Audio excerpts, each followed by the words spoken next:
Hey guys, it is me, Kisame Unlimited, and today is Sunday. That means it's Toot and Boot time, where I toot and boot new cards that have been released, and I toot them if they're good, boot them if they're bad, and give you my overall review.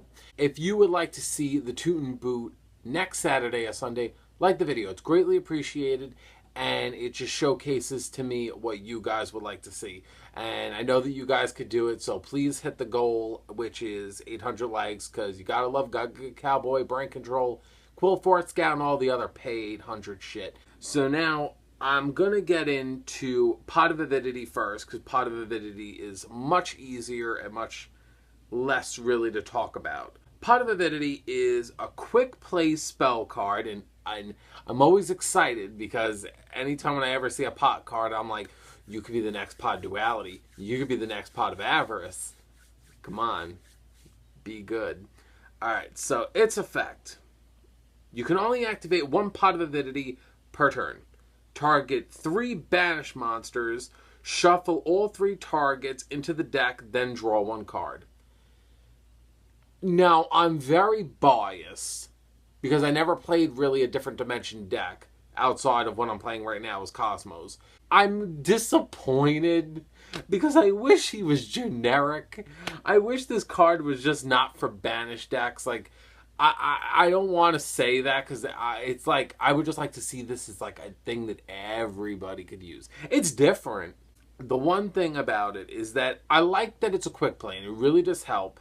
And I had to even look into it and think of decks that it would work off of, because obviously it would help stuff like Cosmos and PK Fire, even though personally I don't think that they need it.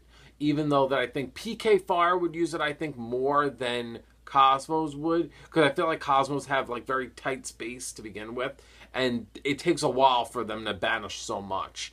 It kind of goes to mid-game where this card would actually start to being useful in Cosmos. That's why I won't play it.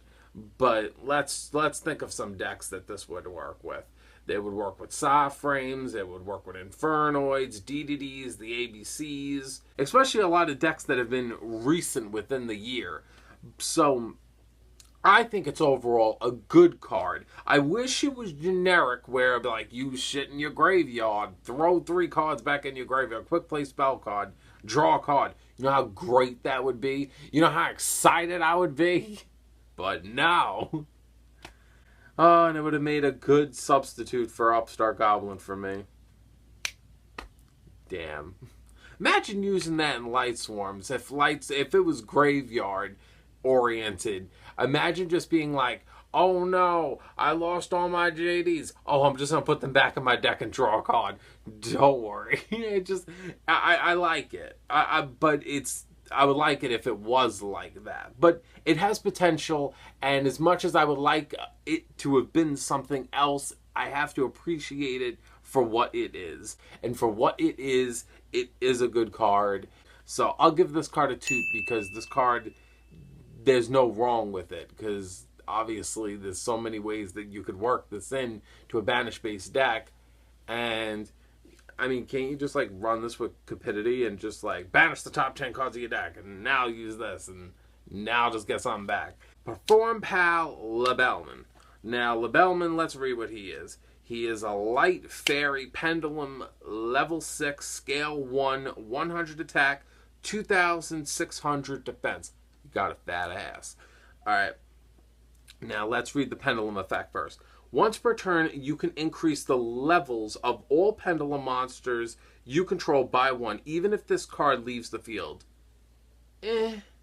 Alright, monster effect. Once per turn, you could target one other Performapal monster you control and declare a level from 1 to question mark. Reduce this card's level by the declared level, and if you do, increase the targeted monster's level by the decreased level. These changes last until the end of this turn.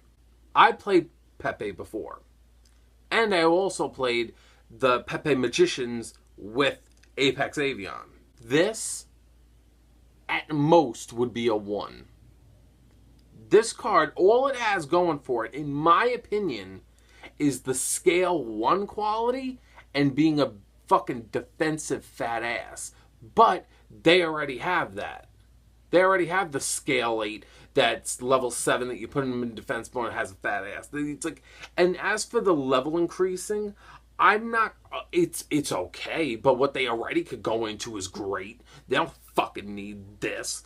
And then the second thing is, I'm not a fan of its monster effect. I just feel like I look at this card and say, you know what? I just can't bring myself to give it a toot. I'm gonna give it a boot, but I'm giving it a boot because I hate it when, for me, what I always think of what a good card is a card that carries a few categories of a great card. Is stuff like draw power, destruction, consistency, spamming capabilities. There is ways to give yourself dominance over your opponent, and this card I don't see as dominance. I just see it as a somewhat shitty combo card that allows you to go into some different plays from your extra deck that most of the time your original plans prior to adding this fucker in were probably better in the first place, and you're wasting a good slot in your main deck for him. I just think he's not very good. I know Pepe has lost a lot thanks to Jokers being put at 1 and Monkey Board being at 1, but even with those restrictions and what Pepe has right now going for itself, I'd still not add this. And it's funny, Pot of Avidity came out today, and I was like, yay, I get to tackle you, because I love doing the pot cards. The pot cards are my favorite. Anytime I see a pot card or a solemn card, I'm always excited. And lately, I've just been so, like, underwhelmed. Like, when I first saw Scolding, I was like, boring. And then when I saw, like, all these recent pot cards, I wanted to see a good draw power Yu-Gi-Oh card.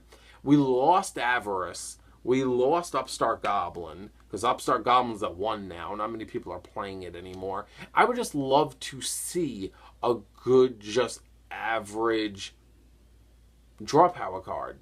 I just feel like a lot of the cards that we have now that are draw power related have left. Like, we lost Chicken Game. I mean, we do still have Pod Duality, but that's so slow. Every deck right now needs to Pendulum or Special Summon at the wazoo to keep up. It's just like, it's either, right now, the format right now is so stun-based, because you got to be like, warning, 3 strikes, vanities. But enough about me rambling. How do you feel about Pot of Avidity, and how do you feel about Performapal LeBellman? So yeah, leave that in the comment section below. I upload like every 2-3 times a week. So if you guys would like to see more from this channel, don't forget to like the video. It's greatly appreciated, and subscribe if you're new. And I hope you guys all have a great day. And yeah, I will see you guys, I think, this Wednesday. Bye.